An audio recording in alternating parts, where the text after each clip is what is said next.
After 3 years sa paggawa ko ng content daily, I need to be honest guys. Sad to know, walang nangyari. Nag-edit ako since day 1 to 31 challenge, walang nangyari. Hanggang na-find out ko na mahirap pala.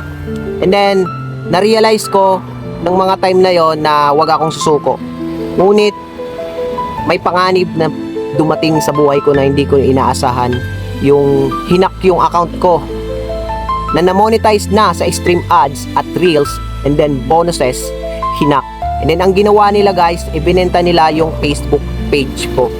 So ang nangyari, pati yung email ad pinalitan nila and then yung 2 authentication factors. So na-realize ko ngayon guys na ganun pala talaga ang buhay. Meron pumapasa, tumataas, bumabagsak.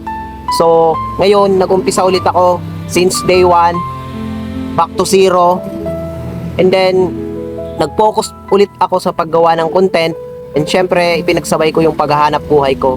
So, I find out guys na na-realize ko na may parang mali. Yung mali na yun, mahirap kong natuklasan at napakatagal kong natuklasan na dapat pala ang kamalian ko dito is kailangan ko ng pahinga.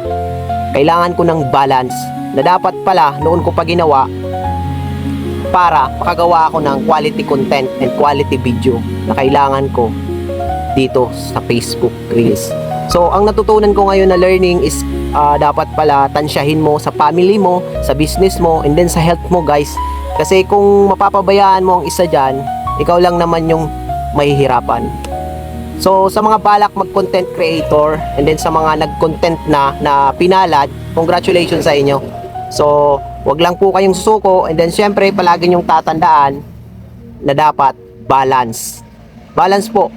Ibig kong sabihin, kailangan balance yung attention nyo sa family nyo and then sa pagbibusiness and then syempre, sa health nyo din. Kasi napakagaan sa loob na mabalance nyo yon upang makagawa kayo ng mas magandang content at makapag-isip kayo.